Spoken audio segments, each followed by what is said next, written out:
আমরা সফলভাবে আমরা স্বৈরাচারের পতন ঘটাতে পেরেছি, কিন্তু আমরা সফলভাবে রাষ্ট্র গঠন করতে পারিনি।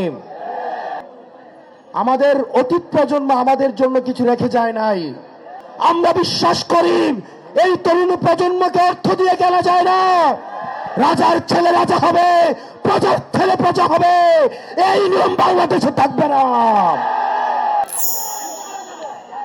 ঢাকায় যখন গত বছরের 16 জুলাই প্রথম প্রতিরোধ হয়েছে, তার একদিন আগেই আপনারা ছাত্রলীগকে প্রতিরোধ করেছিলেন।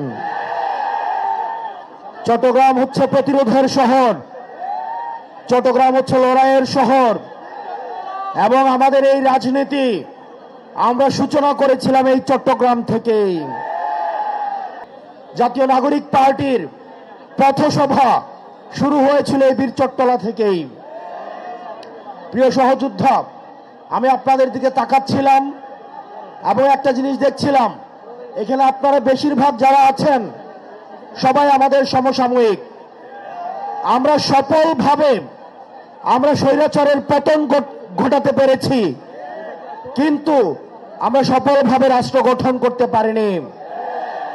আমাদেরকে এখন রাষ্ট্র গঠনে মনোযোগ দিতে হবে। প্রিয় চট্টগ্রামবাসী, যারা অতীতে আমাদেরকে শাসন করেছে তারা জানতো যে তারা দিন শেষে বাংলাদেশে থাকতে পারবে না। তারা হয়তো ভারতে পালিয়ে যাবে, অথবা আমেরিকা পালাবে, অথবা লন্ডনে পালাবে। সেজন্য তারা আগে থেকেই তাদের ব্যবস্থা করে নিয়েছিল। তারা তাদের সেকেন্ড হোম বানিয়েছে, তারা তাদের থার্ড হোম বানিয়েছে। কিন্তু আমরা যারা বাংলাদেশে থাকবো, আমাদেরকে বাংলাদেশকে নিয়েই ভাবতে হবে। প্রিয় চট্টগ্রামের তরুণ প্রজন্ম, আমাদের অতীত প্রজন্ম আমাদের জন্য কিছু রেখে যায় নাই। তারা আমাদের একটা ভঙ্গুর অর্থনীতি দিয়ে গিয়েছে, একটা ভঙ্গুর শিক্ষা ব্যবস্থা নিয়ে দিয়ে গিয়েছে, তারা আমাদের একটা ভঙ্গুর স্বাস্থ্য ব্যবস্থা দিয়ে গিয়েছে, আমাদের মধ্যে সাম্প্রদায়িক সংঘর্ষ দিয়ে গিয়েছে, আমাদের মধ্যে কলহ দিয়ে গিয়েছে, পাহাড় বনাম সমতল সংঘর্ষ দিয়ে গিয়েছে। আমরা যারা এই প্রজন্ম রয়েছি, আমাদেরকে দায়িত্ব তুলে নিতে হবে। এই সব সমস্যার আমাদেরকে সমাধান করতে হবে। আপনারা যদি সামনে এগিয়ে আসেন, এই তরুণ প্রজন্ম যদি দায়িত্ব নেয়, আমরা বিশ্বাস করি এই তরুণ প্রজন্মকে অর্থ দিয়ে কেনা যায় না, এই তরুণ প্রজন্মকে লোভ দিয়ে কেনা যায় না। হাসিনা চেষ্টা করেছিল কিন্তু কিনতে পারে নাই। এই তরুণ প্রজন্ম জাগলে ইতিহাস তৈরি হবে। বীরচট্টলাবাসী, আমাদের এই ভঙ্গুর রাষ্ট্র ব্যবস্থা গঠনে আপনাদেরকে সামনে এগিয়ে আসতে হবে। প্রিয় তরুণ প্রজন্ম,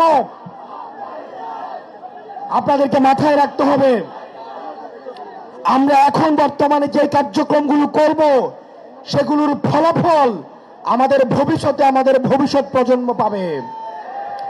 বর্তমানের কাঠগড়ায় যেভাবে অতীত প্রজন্মকে আমরা দায়বদ্ধ করি, আমরা যদি বর্তমানে আমাদের দায়িত্ব পালন করতে না পারি, তাহলে ভবিষ্যতের কাঠগড়ায় আমরা দায়বদ্ধ হব।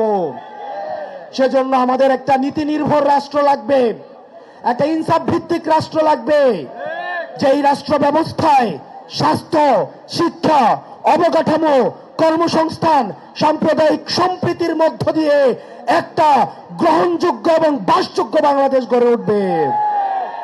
এবং সেটির জন্য আমাদের এই তরুণ প্রজন্মকে ঐক্যবদ্ধভাবে কাজ করে যেতে হবে। আমাদের মধ্যে বিভাজন করার চেষ্টা করবে, আমাদের মধ্যে বিভিন্ন রাজনৈতিক দলের মধ্যে বিভাজন করার চেষ্টা করবে।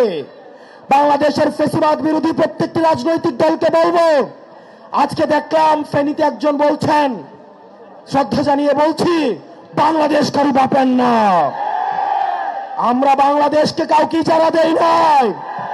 বাংলাদেশটা হচ্ছে জনতার। বাংলাদেশের প্রত্যেকটা মানুষ এই 56,000 বর্গ মাইলে সবাই ন্যায্য হিস্সা নিয়ে থাকবে।